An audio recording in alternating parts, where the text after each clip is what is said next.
21 октябри соли ҷорӣ асосгузори сулҳу ваҳдати миллӣ пешвои миллат президенти ҷумҳурии Тоҷикистон муҳтарам Эмомалӣ Раҳмон дар деҳаи бӯстони ноҳияи Муъминобод бинои иловагии муассисаи таҳсилоти миёнаи умумии рақами 10-ро ба истифода доданд.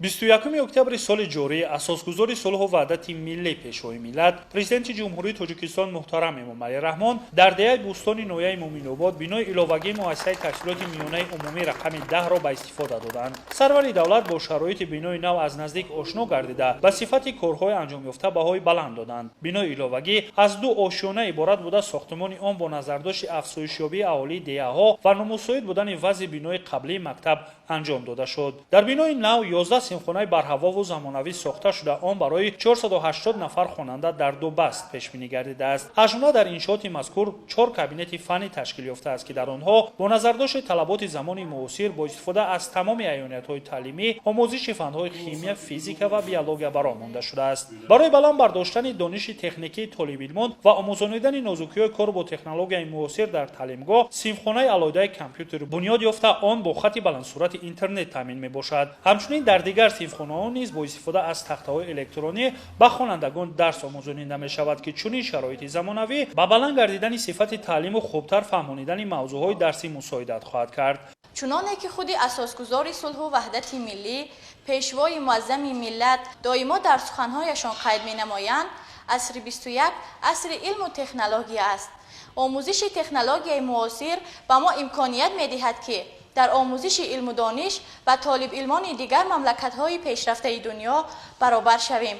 ин ҳама бешубҳа дар партави сиёсати хирадмандона ва омӯзандаи пешвои миллат ба мо муяссар хоҳад шуд. барои дастгирӣ ва тӯҳфаи чунин муассисаи замонавӣ изҳори миннатдории худро ба пешвои миллат мерасонем. дар дохили бинои нав симхонаи алоҳидаи инкишофи кӯдак ташкил гардидааст ки дар он 30 нафар таълим дода мешавад. дар ин симхона барои омодакунии кӯдакон ба машғулиятҳои таълимӣ ва баланд бардоштани саводи онҳо шароити мусоид фароҳам оварда шудааст.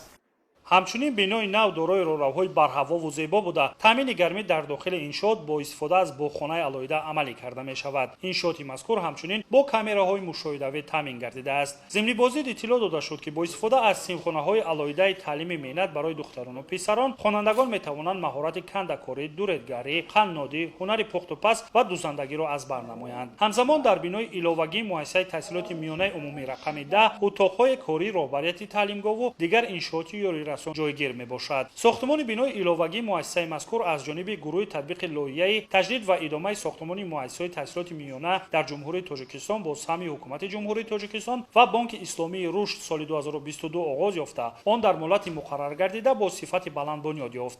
корҳои сохтмонӣ дар муассисаи мазкур соли 2022 оғоз гардида буд ва он бо назардошти талаботҳои муосири меъморӣ бо сифати баланд бунёд гардид.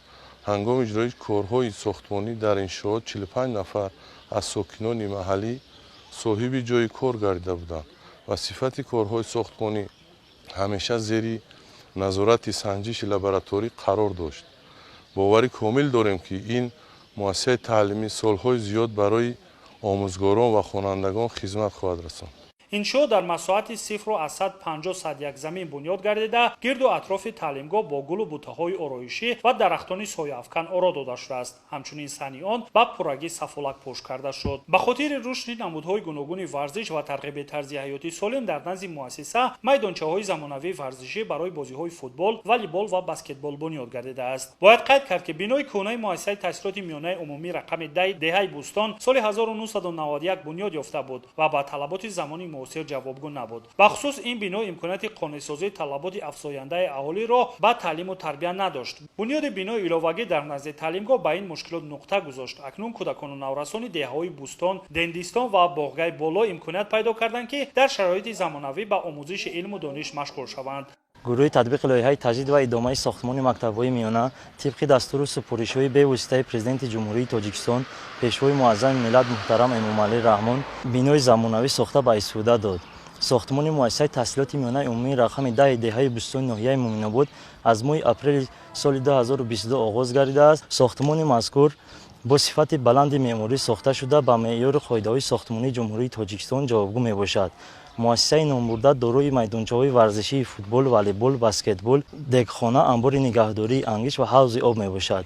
барои чунин ҳадияи бебаҳо хонандагони омӯзгорони ин муассисаи таълимӣ ва пешвои муаззами миллат изҳори сипосу миннатдорӣ намуданд. Президенти ҷумҳурии Тоҷикистон муҳтарам Эмомалӣ Раҳмон ба имконияту шароити фароҳамовардашуда дар бинои нав баҳои баланд дода хонандагонро вазифадор намуданд, ки ин имконотро ба хотири омӯзиши фанҳои гуногун, азбаркунии илмҳои замонавӣ, омӯзиши забонҳои хориҷӣ ҳамаҷониба самаранок истифода баранд.